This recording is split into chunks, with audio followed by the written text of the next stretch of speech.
મારી પત્ની 7 ભાઈઓની એકમાત્ર બહેન હતી, પરંતુ લગ્ન પછી તે તેના પિયરનું નામ પણ લેતી ન હતી. એક દિવસ હું તેને અચાનક પિયર લઈ ગયો હતો. તેનો ચહેરો પીળો પડી ગયો, પરંતુ તેણે કંઈ કહ્યું નહીં. હું રાત્રે ઘરે આવ્યો તો સપનું જોયું જેમાં પત્ની રડી રહી હતી. મારું દિલ ગભરાઈ ગયું અને હું તરત જ તેના પિયર ગયો, પરંતુ ઘરને તાળું લાગેલું હતું. હું પાછો જતો હતો તો અંદરથી ચીસો પાડવાનો અવાજ આવવા લાગ્યો. હું દિવાલ કૂદીને ઘરની અંદર ગયો. સામેની દ્રશ્ય જોઈને મારા હોશ ઉડી ગયા, કારણ કે મારા માટે આ નવાઈની વાત હતી કે મારી પત્ની 7 ભાઈઓની એકમાત્ર અને લાડકી બહેન હતી, અને 7 ભાઈઓ સારા ખાધે પીધે સુખી પરિવારમાંથી હતા. તેમ છતાં તેઓએ તેમની બહેન માટે મને પસંદ કર્યો હતો. જ્યારે કમલે મને પોતે કહ્યું કે તે તેની બહેન અર્પિતાના લગ્ન મારી સાથે કરવા માંગી છે, તો મને મારા કાનો પર વિશ્વાસ ન થયો. અર્પિતા તેમની એકમાત્ર બહેન હતી, જેને તેમને ખૂબ લાડ પ્યારથી ઉછેરી હતી, અને હવે તેઓ તેમની લાડકી બહેનના લગ્ન મારી સાથે શા માટે કરવા માંગતા હતા? મારામાં તો એવી કોઈ ખાસિયત ન હતી. હું ઘઉં વર્ણનો લગભગ 35 વર્ષનો યુવક હતો અને માંડ મારા ઘરનો ખર્ચો ચલાવી શકતો હતો. મારા મોહલ્લામાં મારી એક નાની કિરિયાણાની દુકાન હતી. કોઈ નજીકના સગાવહાલા પણ ન હતા. કોઈ પણ મને સંબંધ આપવા તૈયાર ન હતું થતું.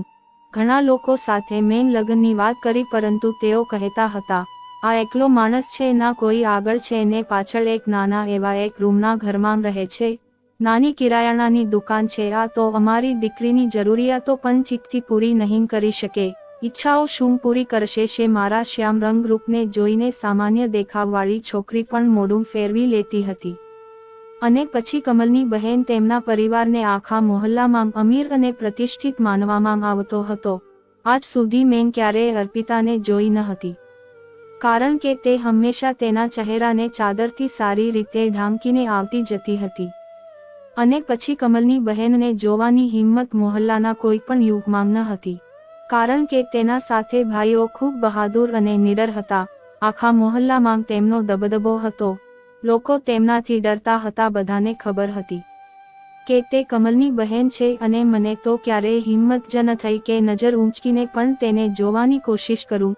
હકીકતમાં રાશન મહારાજ કેણાની દુકાનથી જતું હતું, અને હું જ તેમના ઘરે રાશન પહોંચાડતો હતો, પરંતુ ઘરના દરવાજાની અંદર આવવાની પરવાનગી મને ક્યારેય મળી ન હતી. અને આ સિલસિલો ઘણા વર્ષોથી ચાલતો આવતો હતો. ખેર, મને અંદાજો પણ ન હતો કે તે તેની બહેનના લગ્ન માટે મને કહેશે, અને તે પણ પોતાની મોઢેથી. હું નવાઈથી કમલનો ચહેરો જોઈ રહ્યો હતો. મેં કહ્યું, સાહેબજી, તમે શું કહ્યું? તે બોલ્યો, હું મારી બહેન અર્પિતાના લગ્ન તારી સાથે કરવા માંગુ છું.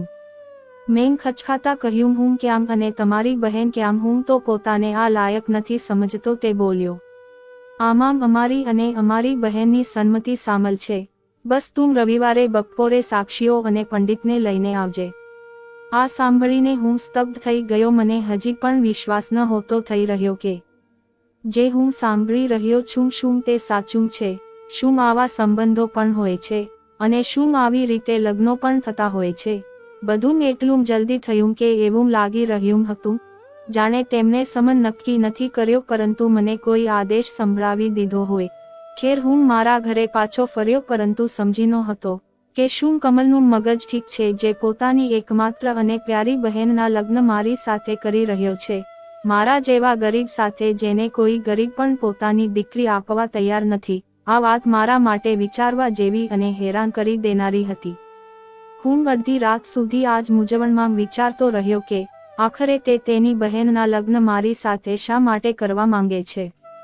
પછી મારા મનમાં આવ્યું, કદાચ તેની બહેન બહુ સુંદર નહીં હોય, અથવા તેનો કોઈ સંબંધ આવતો નહીં હોય, પરંતુ તેમ છતાં જો છોકરી સુંદર ન પણ હોય અને તેની પાસે ધન દોલત હોય, 7 ભાઈઓનો પ્રભાવ હોય, તો આવી છોકરીને તો સારા સંબંધો મળી જ જાય છે. તો પછી મને જ કેમ પસંદ કરવામાં આવ્યો? હું તમને આ તો કહેવાનું ભૂલી જ ગયો કે હું મારા મોહલ્લામાં સૌથી સામાન્ય ને દેખાવાળો યુવક હતો. મને જોઈને છોકરીઓ પોતાનો ચહેરો ફેરવી લેતી હતી, કપાળ પર કરચલીઓ પાડી દેતી હતી, ચહેરા પર તિરસ્કાર સ્પષ્ટ દેખાતી હતી. પછી મારા જેવા દેખાતા માણસને કમલનું તેની બહેન માટે વિવાહનો પ્રસ્તાવ આપવો અને આગ્રહ કરવો આ મારી સમજની બહારની વાત હતી. આ સંબંધ મારે માટે એક પહેલી બની ગયો હતો. મારી સમજણ કામ કરી રહી ન હતી. આખરે કેવી રીતે કમલ પોતાની એકમાત્ર લાડકી બહેનનો સંબંધ મારી સાથે કરી શકે છે, જ્યારે તેની બહેન માટે તો સારા સારા સંબંધો આવતા હશે, અને કમલ અને તેના ભાઈઓની જે પ્રતિષ્ઠા હતી તેને જોતા દરેક જણ તેમના ઘરે સંબંધ કરવા માટે ઉત્સુક હોત. પછી તેમણે મને જ કેમ પસંદ કર્યો? 2 દિવસ સુધી વિચાર્યા પછી હું આ પરિણામ પર પહોંચ્યો કે જરૂર તેની બહેન દેખામાં શું સુંદર નહીં હોય. જો કે મેં તેને મોટા ભાગે ચહેરો ઢાંકેલો જોયો હતો. કદાચ તેને કોઈ સારો સમય ન મળી રહ્યો હોય, તેથી મને આ વાત કહેવામાં આવી, સારું છોડો, મારે મારું ઘર સંભાળવા માટે એક પત્નીની જરૂર હતી. તેથી મેં ના પાડી અને શનિવારે લગ્ન માટે કેટલાક સાક્ષીઓને સાથે લઈને ગયો અને જેને પણ કહ્યું કે કમલ તેની બહેનના લગ્ન મારી સાથે કરવા માંગે છે, તો બધા મને આંખો ફાડીને જોઈ રહ્યા હતા, બરાબર જેમ હું પોતે હેરાન હતો. જ્યારે હું તેમના ઘરે ગયો તો કોઈ વિશેષ તૈયારી કરવામાં આવી ન હતી. બસ અમને બેઠકમાં બેસાડી દેવામાં આવ્યા. સાદકેથી લગ્ન થયા અને સાતે ભાઈઓ ચૂપચાપ બેઠા હતા. તેમના કપડાં પરથી પણ ન હતું લાગી રહ્યું કે તેમને નવા કપડાં પહેર્યા હોય. આ ખૂબ જ વિચિત્ર લગ્ન હતા. 7 ભાઈઓની એકમાત્ર બહેનના લગ્ન, અને તે પણ આટલી સાદગીથી. કોઈને પણ આ વાત સમજાઈ રહી ન હતી. જેટલા સવાલો મારા મનમાં હતા, એટલા જ મોહલ્લાના લોકોના મનમાં પણ હશે, પરંતુ જવાબ કોઈની પાસે ન હતો. લગ્ન પછી અમારી સામે ભોજન મૂકવામાં આવ્યું. ફક્ત વેજ પુલાવ, ન તો રાયતું હતું, ના ચટણી, ના કોઈ મીઠાઈ. હું ખૂબ જ પરેશાન થઈ ગયો હતો. આવા લગ્ન ન તો ક્યારે જોયા હતા, અને ના આવું અસ્વીકારોરૂપ સ્વાગત. અને પછી આ તો 7 ભાઈઓની એકમાત્ર બહેનના લગ્ન હતા. બલકે હું તો વિચારતો હતો કે જ્યારે તેની બહેનનો સંબંધ નક્કી થશે અને તેના લગ્ન થશે તો આ લોકો ખુશીમાં આખા મોહલ્લાવાળાને બોલાવશે. વિચાર્યું હતું કે આ બહાને સારું ભોજન પણ મળી જશે, પરંતુ એ ખબર ન હતી કે લગ્ન મારી સાથે જ હતી, અને એ પણ ખબર ન હતી કે બધું આ રીતે થશે. દહેજના નામે તેમને એક પૈસાની પણ માંગણી ન હતી કરી. તેની બહેન કાળી ચાદરમાં લપેટાયેલી ઘૂંઘટ કાઢીને મારી સાથે વિદાય થઈ ગઈ હતી. હું જેટલો હેરાન હતો એટલો ઓછો હતો. સારું, જો કે મારું ઘર એક શેરીમાં આવેલું નાનું મકાન હતું, પરંતુ તેમ છતાં મેં ગાડીની વ્યવસ્થા કરી હતી. હું તેને ગાડીમાં જ મારા ઘર સુધી લઈને ગયો. તે પણ એક પાડોશીની ગાડી હતી, જે મારા કહેવા પર તૈયાર થઈ ગયો હતો. થોડાક જ રસ્તો હતો, પરંતુ હું મારી તરફથી તે છોકરીને પૂરેપૂરું સન્માન આપવા માંગતો હતો. મેં વિચાર્યું, ચાલો જે સવાલો મારા મનમાં ઉઠી રહ્યા છે તેમના જવાબ મારી પત્ની પાસેથી પૂછી લઈશ. આખરે આનું કારણ શું હતું, પરંતુ મેં મનમાં નક્કી કરી લીધું હતું કે તેની બહેન સુંદર તો બિલકુલ નહીં હોય, ત્યારે જ તેમણે તેમની બહેનના લગ્ન મારી સાથે કરી દીધા હોઈ શકે છે. ઉંમર પણ વધારે હોય અથવા સારો સંબંધ ન મળી રહ્યો હોય. ઘણા સવાલો મારા મગજમાં ફરી રહ્યા હતા. જેમ જ હું મારા ઘરે પહોંચ્યો, મેં અર્પિતાનો હાથ પકડી લીધો, જે કાળી ચાદરમાં લપેટાયેલી હતી, પરંતુ મને લાગ્યું કે તે ધ્રુજી રહી છે, ખૂબ ડરેલી છે. હું તેને મારા રૂમ સુધી લઈ ગયો. મારા રૂમમાં બસમાંના સમયનો એક જૂનો પલંગ હતો, જેને મેં થોડા પૈસા ખર્ચીને પોલિશ કરાવી લીધો હતો. મેં કહ્યું, તમે અહીં આરામથી બેસી શકો છો, ચાદર પણ હટાવી શકો છો. જો ભૂખ લાગી હોય તો હું ખાવાનું કંઈક વ્યવસ્થા કરી દઉં છું. મેં તેને પૂછ્યું, કારણ કે મને ખબર ન હતી કે છોકરીઓ કંઈ ખાધું પણ છે કે ભૂખે જ ચાલી આવી છે. તેણે નામાં માથું હલાવ્યું, હું રૂમની બહાર જ ચાલ્યો ગયો. મોટી વિચિત્ર પરિસ્થિતિ હતી, જેને હું સમજી ન હતો શકતો. ખબર નહીં કેમ મારા મનમાં એક પછી એક સવાલો ઉઠી રહ્યા હતા. મને એ સમજાઈ રહ્યું ન હતું કે કમલે પોતાની બહેનના લગ્ન મારી સાથે કેમ કર્યા, અને બીજો સવાલ હતો કે લગ્ન આ રીતે ચોરી છુપી કેમ કરવામાં આવ્યા, જાણે કોઈ આયોજન જ ન કરવામાં આવ્યું હોય. આવા લગ્ન થાય તો માણસ અસમંજસમાં તો પડી જ જાય છે. વિચારમાં લાગે છે કે આખરે આનું કારણ શું હતું. કંઈક હું માનસિક રીતે લગ્ન માટે તૈયાર ન હતો, કારણ કે ફક્ત 10 દિવસોનો જ સમય મળ્યો હતો. એ પૂરો સમય એ જ વિચારવામાં નીકળી ગયો કે આખરે અચાનક જ લગ્ન કેમ નક્કી કરી દેવામાં આવ્યા. પછી મેં વિચાર્યું કે મારે રૂમમાં જવું જોઈએ, કારણ કે મારા દરેક સવાલનો જવાબ કદાચ અર્પિતા પાસે હશે. પરંતુ હું વિચારી રહ્યો હતો કે ખબર નહીં આજની રાત આવા સવાલ જવાબ કરવા યોગ્ય રહેશે કે નહીં. એક તો લગ્નના મામલામાં મને તેમ પણ આત્મવિશ્વાસની થોડી કમી હતી, કારણ કે મોટા ભાગે મારો ચહેરો જોઈને સંબંધથી ઇનકાર કરી દેવામાં આવતો હતો. તેથી ખુદ મારા લગ્ન થઈ જવા જ મારા માટે એક અનોખી વાત હતી. પછી એક છોકરી સાથે વાત કરવી, અને તે પણ પત્નીના રૂપમાં મને ખૂબ મુશ્કેલ લાગી રહ્યું હતું. હું રૂમમાં દાખલ થયો. તે વખતે અર્પિતાએ ચાદર હટાવી દીધી હતી. તેણે હલકા લીલા રંગનું સાદું ફેન્સી કપડું પહેર્યું હતું. ઘરેના નામના કંઈક પણ પહેર્યું ન હતું. ફક્ત હળવો ફલકો મેકઅપ હતો. પરંતુ જેવો જ હું તેની સામે જઈને બેઠો અને તેને જોઈ તો મારું મગજ ફરી ગયું. કારણ કે તે છોકરી તો અત્યંત સુંદર હતી. મને મારી આંખો પર વિશ્વાસ કરવો મુશ્કેલ થઈ રહ્યો હતો કે હું ક્યારે વિચારી પણ ન હતો શકતો કે તે આટલી સુંદર હોઈ શકે છે. અને બીજી વાત જેને મને જોરદાર આંચકો આપ્યો તે એ કે તે ખૂબ યુવાન હતી. આટલી ઓછી ઉંમરની અને હું તેનાથી બમણી ઉંમરનો હતો. મને મારી જાત તેની સામે બિલકુલ મૂર્ખ જેવો લાગી રહ્યો હતો. હવે તો મારા મનમાં વધારે સવાલો ઉઠવા લાગ્યા હતા કે પોતાની આટલી સુંદર બહેનના લગ્ન કમલે મારા જેવા વ્યક્તિ સાથે કેમ કરી દીધા, જેની પાસે ના તો ધન છે, ના રૂપ અને ના કોઈ આકર્ષક વ્યક્તિત્વ. હું તો તેની સામે બિલકુલ શૂન્ય હતો. હું વધુ માનસિક મૂંઝવણમાં ફસાઈ ગયો હતો, જે હું વિચારી રહ્યો હતો કે તેને ઘણા સવાલો કરીશ. મારી તો બોલતી જ બંધ થઈ ગઈ હતી. શું સવાલ કરું તેનું સૌંદર્ય મને નિરુત્તર કરી ગયું હતું. હું તરત જ પથારીમાંથી ઊભો થઈ ગયો. કદાચ તેને મારી આ પ્રતિક્રિયાની અપેક્ષા છાનો હતી. તેને એક નજર મારી તરફ કરી પછી શરમથી પોતાની નજર નીચે ઝુકાવી લીધી.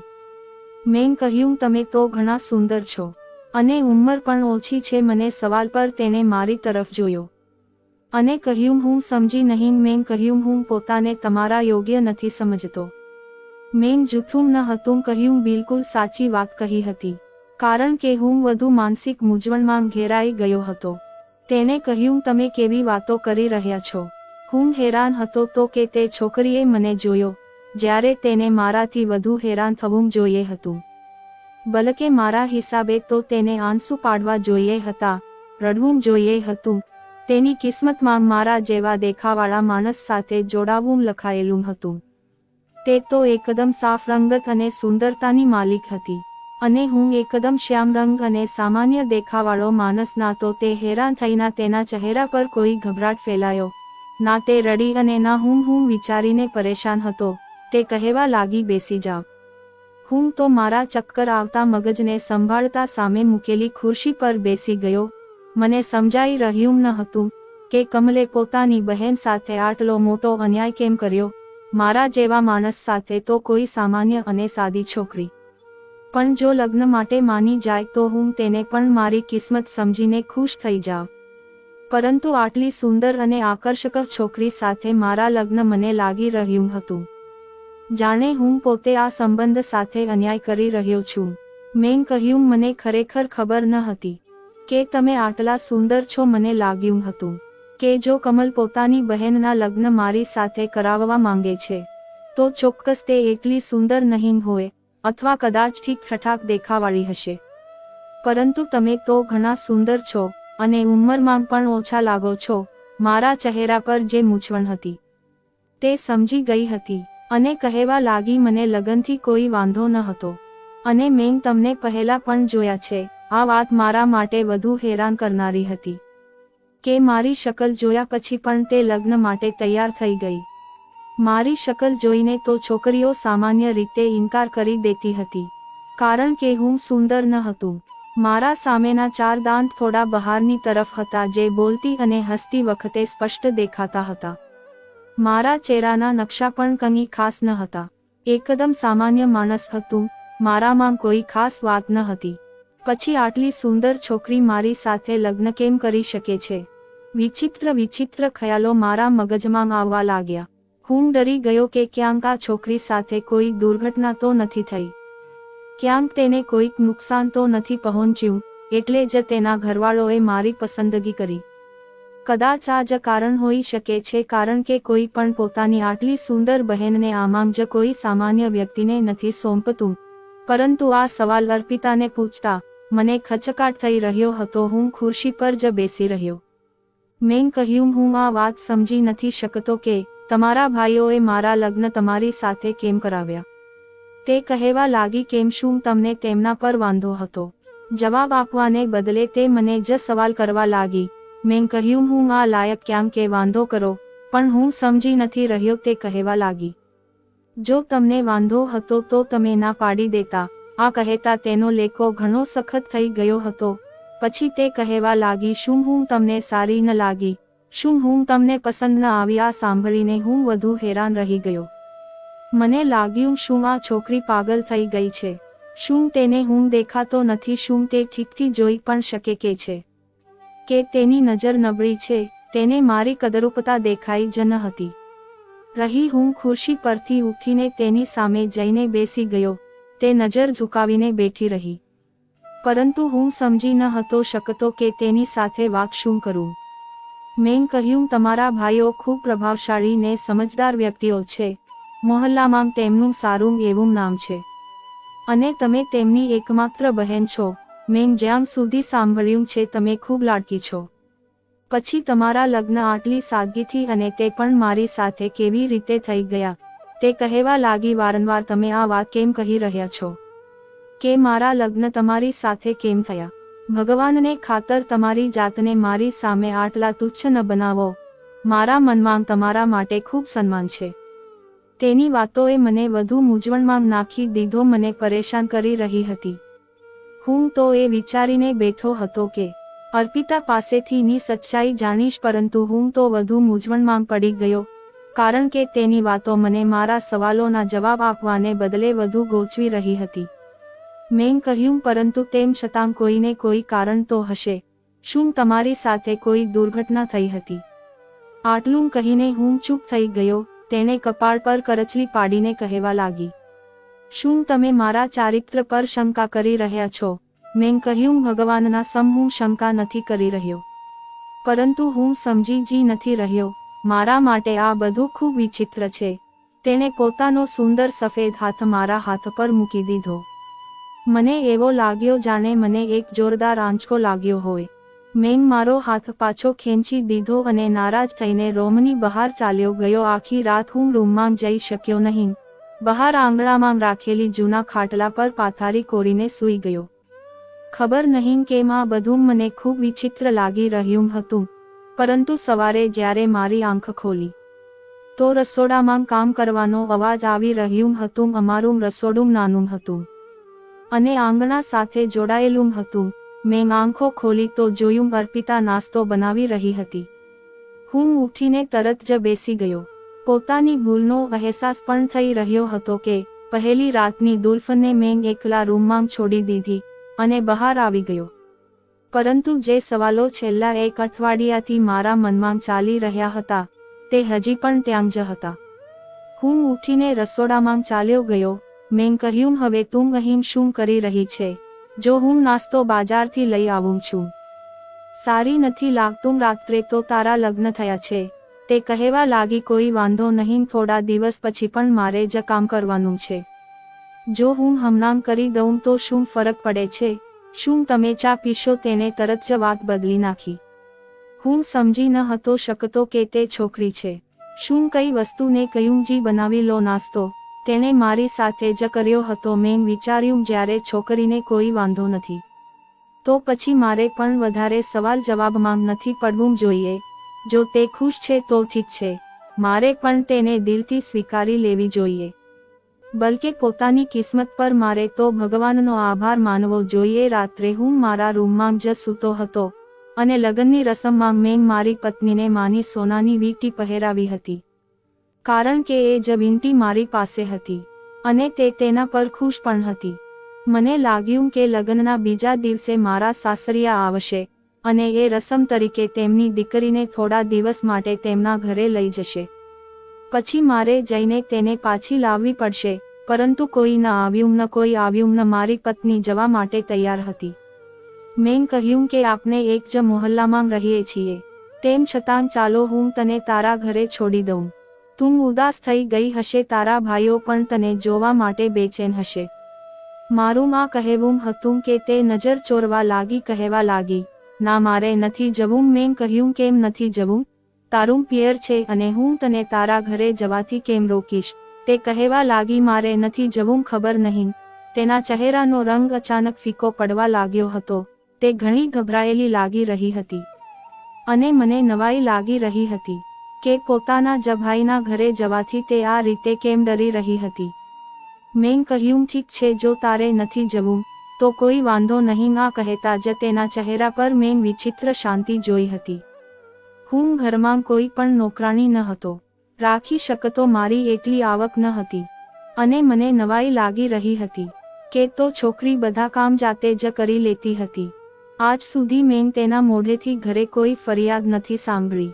અહીં સુધી કે 1 મહિનો વીતી ગયો અને આ 1 મહિનામાં મેં ઘણીવાર તેને કહ્યું કે જો તે તેના પિયર જવા માંગતી હોય તો હું તેને છોડી આવું છું, પરંતુ તેણે દર વખતે સ્પષ્ટ ઇનકાર કરી દીધો. એકવાર હું જલ્દી ઘરે આવી ગયો હતો કારણ કે વરસાદ શરૂ થઈ ગયો હતો અને મારી દુકાનની અંદર પાણી ભરાઈ જતું હતું. તેથી મેં જલ્દીથી દુકાન બંધ કરી અને ઘરે ચાલ્યો આવ્યો. મેં જોયું કે તે ભગવાન પાસે બેસીને જોર-જોરથી રડી રહી હતી, ધ્વોસકા ભરી રહી હતી. મને નવાઈ લાગી કે આંખને તેને શું થયું છે. મેં તેને ક્યારેય આ રીતે રડતી જોઈ ન હતી. મારા મનમાં વિચિત્ર સવાલો ઉઠવા લાગ્યા કે જરૂર કોઈને કોઈ વાત છે જેનાથી હું અજાણ છું. મને તેની હાલત સમજાઈ રહી ન હતી. હું ત્યાં જ ઊભો રહ્યો. જેવો જ તેનું રડવાનું ખતમ થયું, પોતાના આંસુ લૂછ્યા અને ઝાદર સાંકેલીને પાછળ ફરી તો મને સામે જોઈને તે થોડી ગભરાઈ ગઈ. કહેવા લાગી, તમે જલ્દી આવી ગયા? મેં કહ્યું હા, બહાર ખૂબ જ જોરદાર વરસાદ વરસી રહ્યો છે અને આવા વાતાવરણમાં દુકાન પર કોઈ પણ સામાન લેવા નથી આવતું. તે બોલી, સારું, હું તમારા માટે ચા બનાવી દઉં છું અને જો તમારે પકોડા ખાવા હોય તો તે પણ બનાવી દઉં છું. મેં કહ્યું ના, તું પહેલા એ બતાવ કે રોડી કેમ રહી હતી. મારા આ સવાલ પર તેના ચહેરા પર પરસેવો આવી ગયો. જ્યારે ઠંડીની મોસમ હતી તેમ છતાં તે પોતાના દુપટ્ટાથી કપાળનો પરસેવો લૂછવા લાગી. કહેવા લાગી, કંઈ નહીં, કોઈ વાત નથી. પછી તે રૂમની બહાર ચાલી ગઈ. તેણે મારા માટે ચા બનાવી, પકોડા પણ બનાવ્યા. તેના હાથમાં ખૂબ સ્વાદ હતો. તે ખૂબ સારું ખાવાનું બનાવતી હતી, પરંતુ હું અંદરની અંદર વધુ ગૂંચવાતો જઈ રહ્યો હતો. રાત્રે જ્યારે હું સૂતો હતો ત્યારે મારા ઘરનો દરવાજો જોરથી કોઈએ ખખડાવ્યો. હું અને અર્પિતા બંને ઉઠીને બેસી ગયા. મેં તેને કહ્યું, તું અહીં જ રોકા, હું જાઉં છું. કોણ છે? જ્યારે હું બહાર ગયો હતો 2 યુવક ઊભા હતા. તેમણે કહ્યું, માધવભાઈ, તમારી દુકાનમાં આગ લાગી ગઈ છે. આ સાંભળતા જ મારા હોશ ઉડી ગયા. હું ઉગાડા પગે દોડ્યો. મને ખબર નથી કેવી રીતે અને ક્યારે, પરંતુ મારી દુકાન ખરેખર સળગી રહી હતી. મારું ખૂબ મોટું નુકસાન થઈ ગયું હતું. મારી એક નાની દુકાન હતી, પરંતુ તે પૂરી રીતે બળીને રાખ થઈ ગઈ હતી. હું માથું પકડીને રડવા લાગ્યો. વિચારી પણ ન હતો શકતો કે મારી સાથે આવું કંઈક થઈ શકે છે. લગભગ 1.5 થી 2 લાખ રૂપિયાનો સામાન હતો. દુકાનમાં જે બધું બળીને ખાખ થઈ ગયો. 2 દિવસથી હું દુકાને ગયો જ ન હતો. જા પણ તો શું કરું? દુકાન પર રાખવા માટે કંઈ પણ બચ્યું ન હતું અને ના મારી પાસે પૈસા હતા. હું તો એ લોકોમાંથી હતો જે રોજ કમાતા હતા અને રોજ ખાતા હતા. મારા કારણે અર્પિતા પણ ખૂબ પરેશાન હતી. હું માથું પકડીને ખાટલા પર બેઠો હતો ત્યારે તેણે મારો હાથ પકડી લીધો અને બોલી, માધવ, કેમ પરેશાન થઈ રહ્યો છો? બધું ઠીક થઈ જશે. મેં કહ્યું, શું ખાક ઠીક થઈ જશે? દુકાનનો સામાન બળી ગયા છે. જેમ તેમ કરીને દાળ રોટલી ચાલી રહી હતી. હવે તે પણ ખતમ થઈ ગઈ. તેણે પોતાના હાથની વીંટી ઉતારી અને મને આપી દીધી. મેં કહ્યું, આ શું કરી રહી છો? તે બોલી, કોઈ વાંધો નહીં માધવ, તમે આને વહેંચીને દુકાન માટે થોડો સામાન ખરીદી લો. મેં કહ્યું, મને શર્મિંદા ન કરો. મેં તમને શું આપ્યું છે? માની આ વીંટી સિવાય તમારી પાસે કંઈ પણ ન હતું. જો હવે તે પણ વેચવાનું કહેશો તો મારા માટે આ ડૂબી મરવા જેવી વાત હશે. આ તમે રાખો. મેં વીંટી પાછી પકડાવી દીધી. હું વિચારી રહ્યો હતો કે શહેરમાં જઈને જ્યાંથી હું સામાન લાવતો હતો તેમને વિનંતી કરીશ કે થોડો સામાન ઉધાર આપી દે. હું ધીમે ધીમે ચૂકવી દઈશ જેથી દુકાન ચાલી શકે. પણ તે કહેવા લાગી, તમે આ વીંટી વેચી દો માધવ, તમે પરેશાન હશો તો હું આ સોના ચાંદીનું શું કરીશ? ખબર નહીં કેવી છોકરી હતી. એક તો સુંદર, ઓછી ઉંમરની અને ઉપરથી એક સારા ઘરથી આવી હતી અને તેના પર આટલું ધીરજ. તે પણ આજના સમયમાં મારા માટે આ વાત એક મૂંઝવણ બની ગઈ હતી. હું તેના ઈરાદાઓ ઉપર શંકા ન હતો કરી રહ્યો. મેં તે વીંટી લીધી, શેર માગ્યો અને તેને વહેંચી દીધી. મને ખબર ન હતી કે માંગ એ 1 તોલાની વીંટી આટલી સાચવીને રાખી હતી. મને તે વીંટીના 2.5 લાખ રૂપિયા મળ્યા. મેં તેનાથી સામાન ખરીદ્યો અને મારી દુકાનમાં મૂકી દીધો. પરંતુ હજી પણ થોડા વધુ પૈસાની જરૂર હતી. જેમ તેમ ઘર ચાલી રહ્યું હતું, પરંતુ મારા પર થોડું દેવું પણ હતું. મેં ઘણી વિનંતીઓ કરી કે હું દેવું ચૂકવી દઈશ, પરંતુ તે લોકો માનવા તૈયાર ન હતા. તેઓ મારા ઘરના દરવાજા પર આવીને ગાળો બોલી ગયા. ખરાબ ભલું કહીને ચાલ્યા ગયા. જ્યારે હું અંદર આવ્યો તો અર્પિતા રડી રહી હતી. તે બોલી, કાશ મારી પાસે કંઈક વધુ હોત તો હું તમારા ખાતર તે પણ વહેંચી દેત. મેં કહ્યું, તું કેમ પરેશાન થઈ રહી છો? હું બધું સંભાળી લઈશ. પછી મેં વિચાર્યું કે રોજ તેને આ દુઃખમાં જોઈને મારે તેને તેના પિયર છોડી દેવી જોઈએ, કારણ કે મારા કારણે તે ખૂબ પરેશાન રહેવા લાગી હતી. એ હંમેશા રડતી રહેતી હતી. મેં તેને પૂછ્યા વગર જ કહ્યું, તૈયાર થઈ જાવ. તે કહેવા લાગી, કેમ, ક્યાં જવાનું છે? મેં કહ્યું, કોઈને મળવા જવાનું છે. તેને તરત જ પોતાની ચાદર ઓઢી લીધી. હું ચૂપચાપ તેને તેના ઘર પાસે છોડવા લાઈ ગયો. દરવાજા પાસે જઈને તે મને નવાઈથી જોવા લાગી, પરંતુ ત્યાં સુધીમાં મેં દરવાજો ખખડાવી દીધો હતો. દરવાજો કમલે ખોલ્યો હતો, પરંતુ જેવો જ તેને અર્પિતાને જોઈ તો તેના કપાળ પર કરચલી આવી ગઈ. તાણે મને જોયો અને એક તરફ હસી ગયો. કહેવા લાગ્યો, અંદર આવો. બહાર કેમ બાજો તમે લોકો? અમે બંને અંદર ચાલ્યા ગયા. મારી સામે ફક્ત એક સાદો પાણીનો ગ્લાસ મૂકવામાં આવ્યો અને અર્પિતા આ જોઈને બધાને ઘૂરીને જોઈ રહી હતી. મેં સાદું પાણી જ પીધું. મેં કહ્યું, હકીકતમાં મેં વિચાર્યું કે લગ્નને 2 મહિના થઈ ગયા છે. તમે લોકો ઉદાસ થઈ ગયા હશો, એટલે હું અર્પિતાને અહીં છોડવા આવ્યો હતો. કાલે આવીને લઈ જઈશ.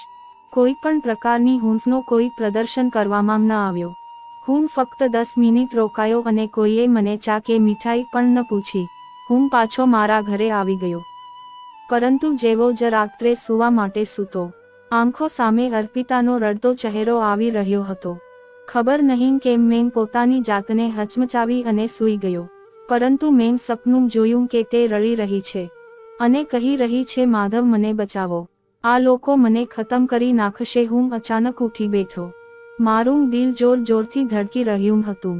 હું તરત જ ઉઠ્યો, ચંપલ પહેરી, મારી ગરમ શાલ ઓઢી અને અર્પિતાના ઘરે પહોંચી ગયો. પરંતુ હું હેરાન રહી ગયો, કારણ કે ત્યાં તાળું લાગેલું હતું.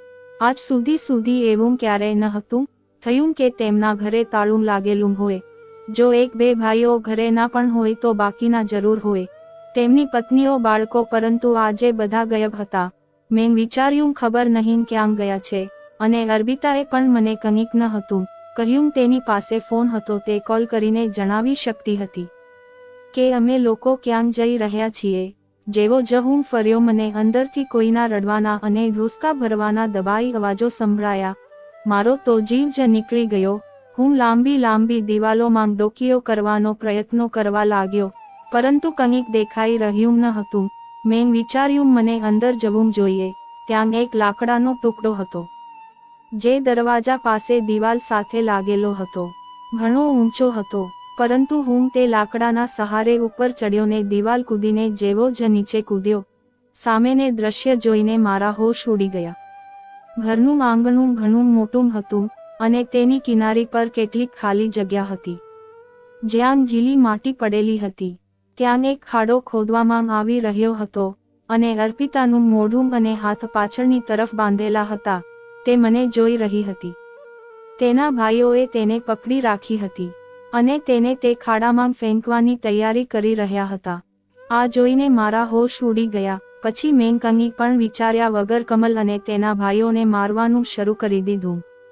મેં કહ્યું હટો પાછળ, આ શું કરી રહ્યા છો તમે લોકો? તેઓ કહેવા લાગ્યા, તેની સાથે સાથે તને પણ ખતમ કરી નાખીશું, અહીંથી ચાલ્યો જા. મેં કહ્યું, તમને લોકોને શરમ નથી આવતી? ખબર નહીં કેમ જ્યારે હું અચાનક ત્યાં પહોંચી ગયો ત્યારે પોતાની પત્ની સાથે આવો અત્યાચાર અને જુલમ થતા જોઈને મારું દિલ ખૂબ બેચેન થઈ રહ્યું હતું. મેં કહ્યું, મારી પત્નીને છોડી દો, નહીંતર હું બોમો પાડીશ. કદાચ મારી આ ધમકીથી તેઓ થોડા ગભરાઈ ગયા હતા. તેમને જેવો જ અર્પિતાને છોડી અર્પિતા દોડતી મારા પાસે આવી ગઈ. તે ખૂબ ડરેલી હતી. મેં પૂછ્યું, તમે લોકો આ બધું કેમ કરી રહ્યા હતા? તેઓ કહેવા લાગ્યા, આ અભાગણી અમારી પાસેથી સંપત્તિમાં ભાગ માંગી રહી છે. અમે પહેલા પણ તેને જણાવી ચૂક્યા છીએ કે દીકરીઓનો કોઈ ભાગ નથી હોતો. અમારા અહીં દીકરીઓને ક્યારેય પણ વારસમાં કોઈ ભાગ નથી આપવામાં આવતો.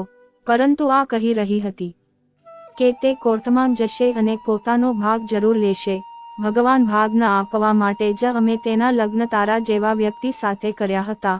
અમને ખબર હતી કે જો તેનો પતિ ભણેલો ગળેલો હશે તો તેની થાને ઊભો રહીને અમારી પાસેથી સંપત્તિની માંગણી કરશે, કોર્ટમાં જશે. પરંતુ અમે જાણતા હતા કે તું નબળો છે, ઓછો ભણેલો છે, એટલે તું ક્યારેય અમારી સામે ઊભો નહીં રહી શકે, ક્યારેય પણ ભાગ નહીં માંગે. તેમની વાત સાંભળીને મને ખૂબ દુઃખ થયું. મેં અર્પિતાનો હાથ પકડ્યો અને તેમને કહ્યું, દરવાજા ખોલો, મારે બહાર જવું છે. તેમનો એક ભાઈ દિવાલ ખોદીને બહાર ગયો અને તાળું ખોલ્યું. હું અર્પિતાને ઘરે પાછી લઈ આવ્યો. તે ખૂબ રડી રહી હતી. મેં તેના મોઢા પર બાંધેલી પટ્ટી ખોલી દીધી. ઘરે આવીને તેના હાથ પણ ખોલી દીધા. મેં તેને પૂછ્યું, તો કેમ ભાગ માંગી રહી છે? શું તું ખૂબ પરેશાન છે? તે કહેવા લાગી, હા, હું ખૂબ પરેશાન છું અને ફક્ત મારો અધિકાર માંગી રહી છું. મારા ભાઈઓ દુનિયાની સામે બતાવતા હતા કે તેઓ મને ખૂબ પ્રેમ કરે છે, મારી ખૂબ કાળજી રાખે છે, પરંતુ હકીકતમાં તેમને ફક્ત સંપત્તિથી પ્રેમ હતો. મેં કહ્યું, તેમને તારી સાથે સારું ન કર્યું, મારા જેવા વ્યક્તિ સાથે લગ્ન કરાવી દીધા. તે બોલી પહેલા હું પણ એ જ સમજતી હતી.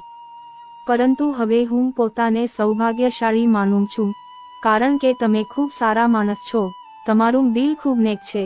પરંતુ હું મારા ભાઈઓને મારો અધિકાર હટવા નહીં દઉં.